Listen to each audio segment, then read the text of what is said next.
No justice. No justice. No justice. No justice. No justice. What do we want? What do we want? What do we want? What do we want? When do we want it? When do we want it? When do we want it? When do we want it? All right.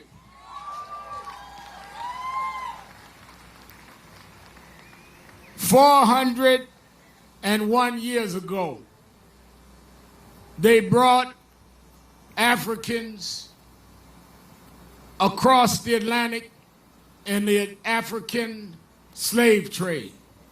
They called the Atlantic slave trade. What they don't tell our children is that many died in the passage across the Atlantic. And on the bottom of the Atlantic Ocean lays the bones of those that suffered pandemics on the way. Only those that could survive the viruses, the storms, the waves, the illnesses made it, and when they got to these shores were enslaved for over 250 years. Why do I start by saying that? Because I want people to understand that the strongest Africans are the ones that made it, and therefore we are the heirs and children of the strongest. You are not dealing with people that don't have strength. You're not dealing with people that don't have backbone. It's going to take more than a lot of threats and backbiting and crooked criminal justice system to stop us. They put our forefathers on blocks and sold us like a bar of soap, but we never stopped fighting. They took our names to where we don't even know our names. We're named after those that owned our forefathers.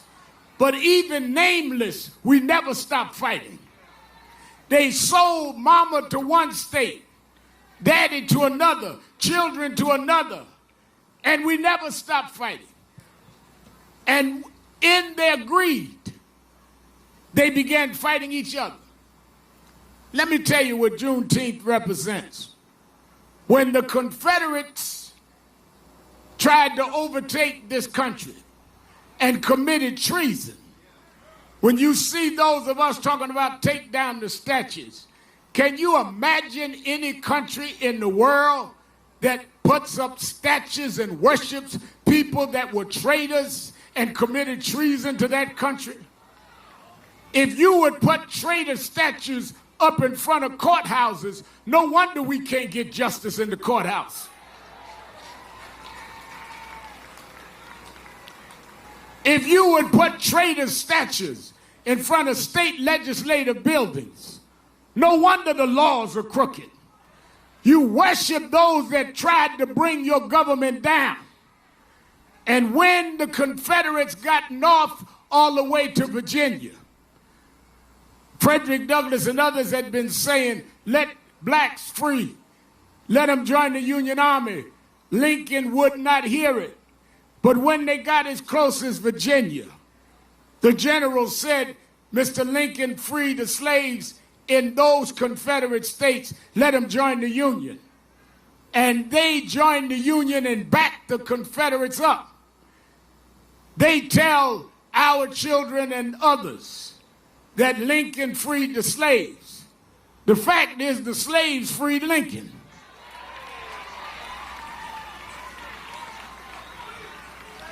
If we hadn't joined the Union Army, Stonewall Jackson might have been the president. So we backed up the Union Army. And Lincoln signed at the end of the victory of the Civil War for the Union, the Emancipation Proclamation. And when he signed it, he committed that on January 1st, 1863, slaves would be free. Well, a lot of folk that go to black churches and go to watch night service on New Year's Eve don't understand that's not a night to pray till midnight and go party after. Watch night was that we watched to see the clock strike 12 to know that we are free. That's what watch night was. But somehow they didn't get that message to Texas. There wasn't Twitter then, wasn't Facebook then. And people in Texas continued the enslavement of blacks for another 2.5 years. Finally, a general came in and announced the Union had won, the slaves was free. That became known as Juneteenth.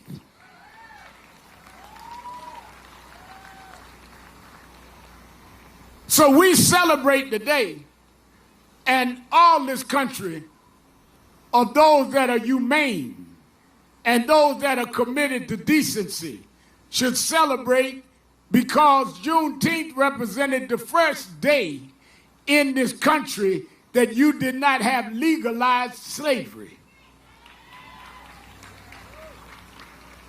When members of the Senate proposed making a federal holiday out of Juneteenth today, it ought to be a federal holiday because it's the first day this country stepped toward living up to the motto that it had announced, that all men were created equal.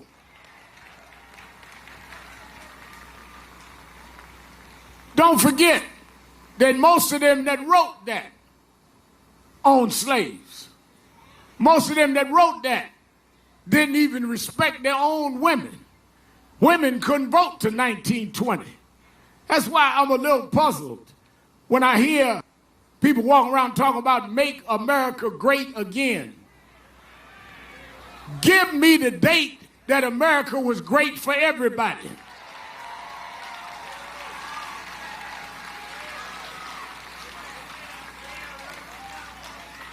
It wasn't great for blacks when we were enslaved and then had to fight Jim Crow and then fight for the right to vote. It wasn't great for white women who couldn't even vote and was reduced to you stay in the kitchen. It wasn't great for those of Latino and Asian descent who were not welcomed here, even though you had a statue in the harbor saying, "Bring me your tired and huddled masses that yearn to be free." When was America great? For everybody. We are the ones, you that are marching in Selma, you that are marching all over America, we're the ones that'll make America great for everybody for the first time.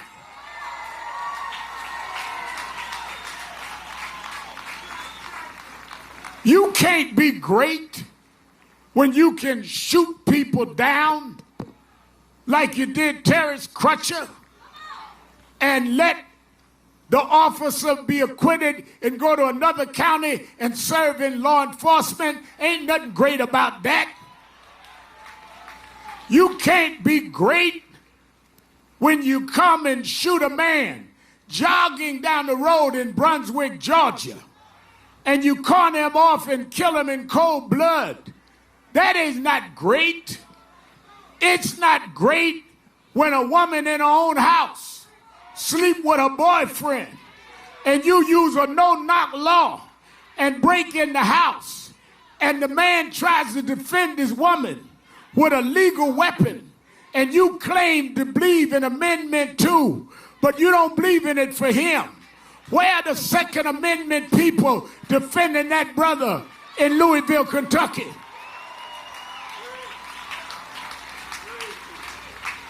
You can't be great when you handcuff a man and even handcuff, throw him to the ground over $20 and put his neck down, your knee on his neck and hold it there and hold it till his body's limp and you're full of such venom and hate that you keep your knee on the neck of a man that could not get up and couldn't breathe. That is not greatness.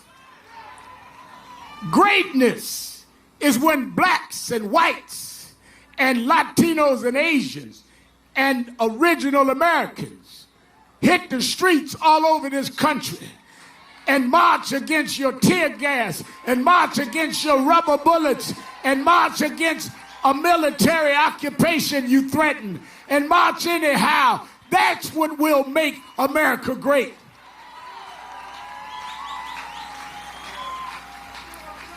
I read this morning the president talking about warning lowlifes. Well, it's lowlifes that shoot unarmed people, Mr. President. It's lowlifes that has prosecutors that don't prosecute the law, but look out for their friends. You couldn't be talking about us because we fought for the country when it wouldn't fight for us. You couldn't be talking about us because we went to foreign shores and fought wars where those we fought could come and check in hotels that we couldn't and eat in restaurants that we couldn't, and we still stood for America. You don't know what greatness is? Look over here in Greenwood tonight. This is what is great about America.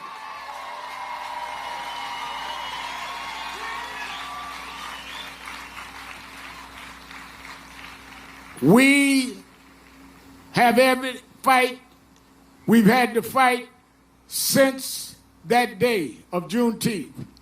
Right after Juneteenth came the era of terrorism, Ku Klux Klan. But what really got us turned around was not just the guys in the white robes, but those in the black robes that sat on the Supreme Court and said that there was no rights that a black had that was bound to be respected. We fought through the era of terrorisms and lynchings. We fought into the early 1900s, 1908, met in Niagara Falls. The Niagara movement became the NAACP, fought lynching. All the way up to the 20s and 30s, fought for women's right to vote, all the way up to the 54 Brown versus Board of Education, where it, for the first time, said separate but is not equal. And I'm the first member in my family to be born at a time that we had equal rights to education. We ain't talking about 100 years ago. We're talking about my life. We fought against public accommodations when a simple, unnamed black woman that was diminutive in her bearing sat down in the front of the bus in Montgomery and refused to give up her seat. And when they arrested her, people stood up for over a year and boycotted, saying it's better to walk in dignity than to ride in shame. It took 9 years to get the Civil Rights Act, but we never gave up. We went from there to the Voting Rights Act, and we never gave up. So I come to Tulsa to tell you, you don't know who we are. We are the people that never give up. Do what you want to do. We won't bend, we won't bow, we won't give up. We fought harder battles than this. We're going to fight this battle. We're going to bring justice to this country, no matter how long it takes.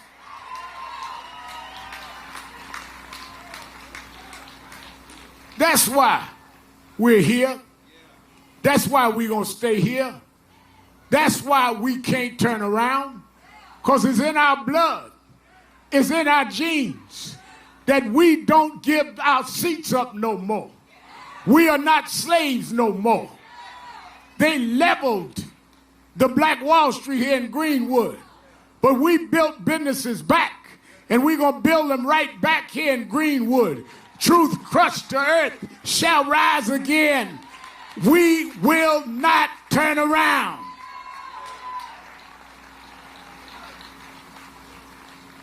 President said he was coming on June 19th. Didn't know it was Juneteenth Day. Well, let me say something. He was born and raised in New York, where 2/3 of New York is black and Latino. So if you didn't know about Juneteenth, It was because you were so insensitive and isolated. If you did know, you were lying. Either way, you're not qualified as someone culturally deficient to address this country as a head of state.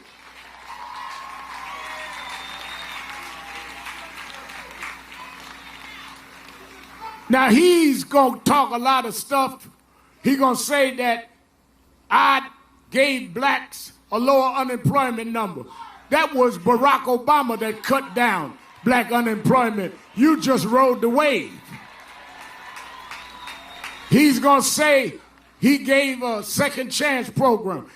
It was Obama that commuted more sentences than 11 presidents before him. You just rode the wave. Why don't you come and talk about your proposals to stop police misconduct? You signed an executive order that does not penalize police.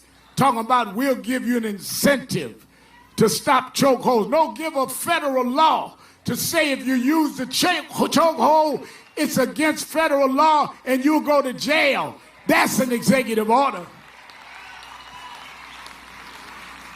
Give an executive order saying you ought to live in the city that you're policing in. Give an executive order that stops this immunity where you're not liable for what you do. Don't give us a toothless, worthless executive order. Come here to Tulsa tomorrow night and announce something concrete, or don't say anything at all.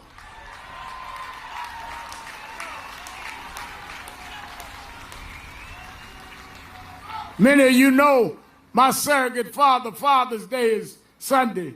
My surrogate father was James Brown, the godfather of soul.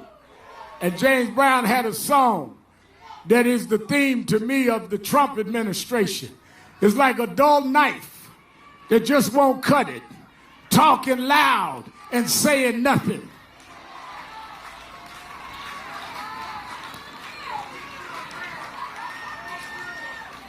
So I come to join the Crutcher family to say we may have lost one battle, but the war's not over. We may have had one setback, but we've had setbacks before. We're going to fight to the Terrence Crutchers of this world, get justice. We're going to fight to the George Floyds of this world, get justice. We're going to fight to the Breonna Taylors of this world, get justice. We're going to fight to the Brookses of this world, get justice. We are not tired. The only thing we're tired of is this corrupt criminal justice system that won't be fair. Reporters ask me, how long do you think y'all will march? No, the question is, how long are y'all going to keep letting cops that kill unarmed innocent people? How long are y'all going to keep that going? How long are y'all going to have prosecutors that are intimidated by unions, not stand up for the union? How long are you going to have bogus politicians come around threatening people? If I had said what Trump said, they would be calling for me to be charged with inciting violence. If I had threatened people that wanted to protest me coming, they would have come after me. But we are not going to be as low as you, Mr. President. We're going to show you what true decency and dignity and self-pride is. We are not violent. We are fighting violence.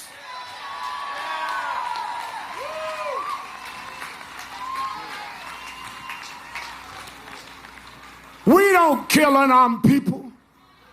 We're not the ones that have done the deed. Look at this crowd. It's diverse. We're not anti-white. We're anti-wrong.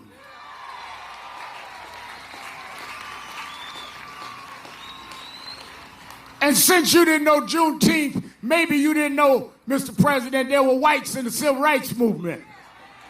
Goodman, Cheney, and Swerner died to get us the right to vote. 2 Jews and a black. We never marched alone. And we're not alone now. And we won't be alone in 3 or 4 months when it's election time, because our vote is going to speak for us.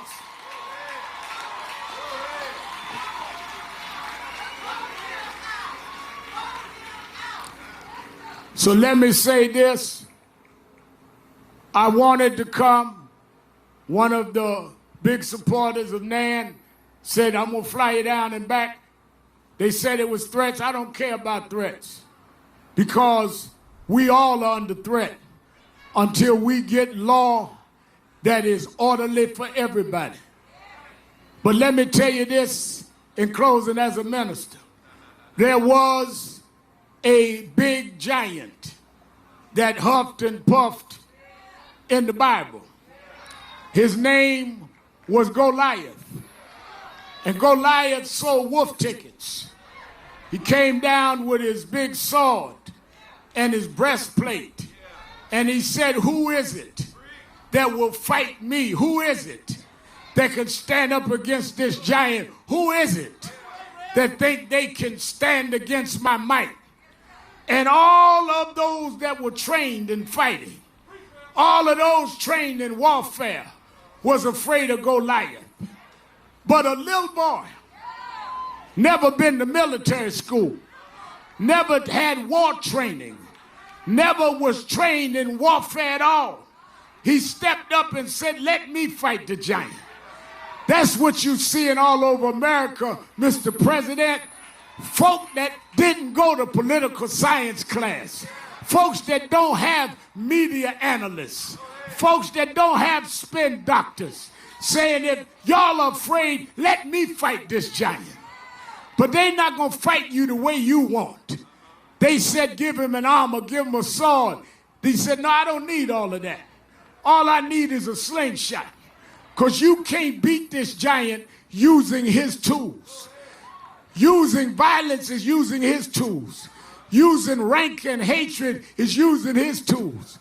We come to Tulsa to say we got a slingshot and 5 smooth stones. Stones of justice, stones of peace, stones of diversity, stones of health care for everybody, stones for a criminal justice system that's fair. We got a slingshot, and we're going to take this giant down. I don't care how big you think you are. I don't care how strong you look. We're going to take this giant down, and justice will flow like waters and righteousness like a mighty stream. No justice, no justice, no justice, no justice. Thank you, God bless.